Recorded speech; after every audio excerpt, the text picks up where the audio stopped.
নুরু পাগলা নামে একজন ব্যক্তিকে কবর থেকে উঠিয়ে বিশ্ব রোডে রাস্তার মাঝখানে তার মৃতদেহটাকে পোড়ানো হচ্ছে, লাশটাকে পোড়ানো হচ্ছে।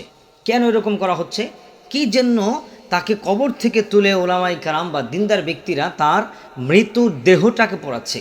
এটা নিয়ে কিন্তু সোশ্যাল মিডিয়ায় অনেকে অনেক কিছু বলতেছেন যে ওলামাই কারাম তো ইসলাম শেখায়, ওলামাই কারাম ইসলাম বুঝায়, দিন শেখায়, মৃত মানুষের সাথে কী ব্যবহার করতে হবে, জীবিত মানুষের সাথে কী ব্যবহার করতে হবে, এটা ইসলাম শিক্ষা দেয়। কিন্তু ইসলামের মানুষগুলো, দিনদার মানুষগুলো এগুলো কেন করছে? আমি যেটা পেলাম সোশ্যাল মিডিয়ার মধ্যে, 1980 সালে এই নুরু পাগলা নিজেকে ইমাম মাহাদি দাবি করেছেন, নাউজুবিল্লাহ। যেই ব্যক্তি নিজেকে ইমাম মাহাদি দাবি করতে পারে ওই ব্যক্তি নিঃসন্দেহে বেঈমান, ওই ব্যক্তির কি নাই? ইমান নাই। আর যে ব্যক্তির ইমান থাকবে না ওই ব্যক্তির সাথে কি ব্যবহার করবে? এ পর্যন্তই ক্ষান্ত ছিল না, তিনি শুধু নিজেকে ইমাম মাহাদি দাবি করা নাই, তিনি জীবিত থাকা অবস্থায় কাবার আদলে 12 ফিট একটি ঘর নির্মাণ করে, নাউজুবিল্লাহি মিন যালিক। সেই ঘরের চতুর্দিক দিয়ে তার পীর মুরিদদেরকে নিয়ে, সাথীবর্গদেরকে নিয়ে সে তওয়াফ করতো, নাউজুবিল্লাহ। কি জঘন্যতম একটা কাজ তিনি করেছেন। তার সাথে কি করবে?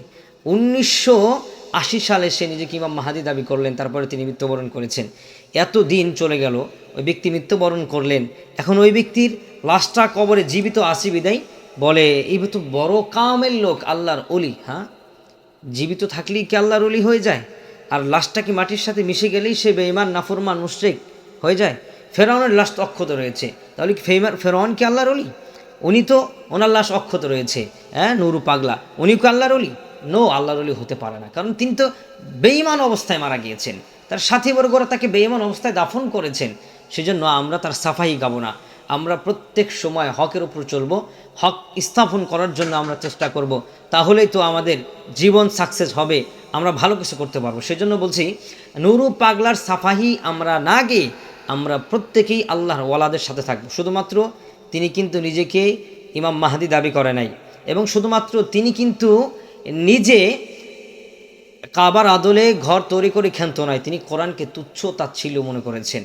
কোরআনের পৃষ্ঠাগুলোকে, আয়াতগুলোকে তিনি কোরআনটাকে কিছু মনে করে নাই। আল্লাহ তাআলা যেখানে বলেছেন যালিকাল কিতাব লা রাইবা ফি হুদাল লিল মুত্তাকিন, যেই কিতাবের মধ্যে কোনো কি নাই, ভুল নাই, ভুল হওয়ার কোনো সন্দেহ নাই, সেই কিতাব নিয়ে যদি আমরা তুচ্ছ তাচ্ছিল্য করি, তাকে কোনো মুসলমান ইমান থাকা অবস্থায় ছেড়ে দিবে?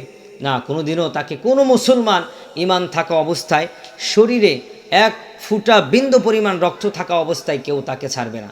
সেজন্য আমরা নুরু পাগলার পক্ষে সাফাই গাচ্ছি না, শুধু এই মেসেজটি আপনাদের কাছে দিতে চাচ্ছি, যারা এই ভণ্ডদের সাথে সম্পৃক্ত, যারা এই ভণ্ডদের সাথে একতাবদ্ধতার মধ্যে আছেন, আপনাদেরও কিন্তু এই নুরু পাগলার মতো কিন্তু জীবনযাপন হতে পারে। নুরু পাগলা যেরকম জাহান্নামী, আপনাদেরও সেরকম জাহান্নামে যাওয়ার কার্যকলাপ হতে পারে যদি তাওবা না করে মৃত্যুবরণ করেন।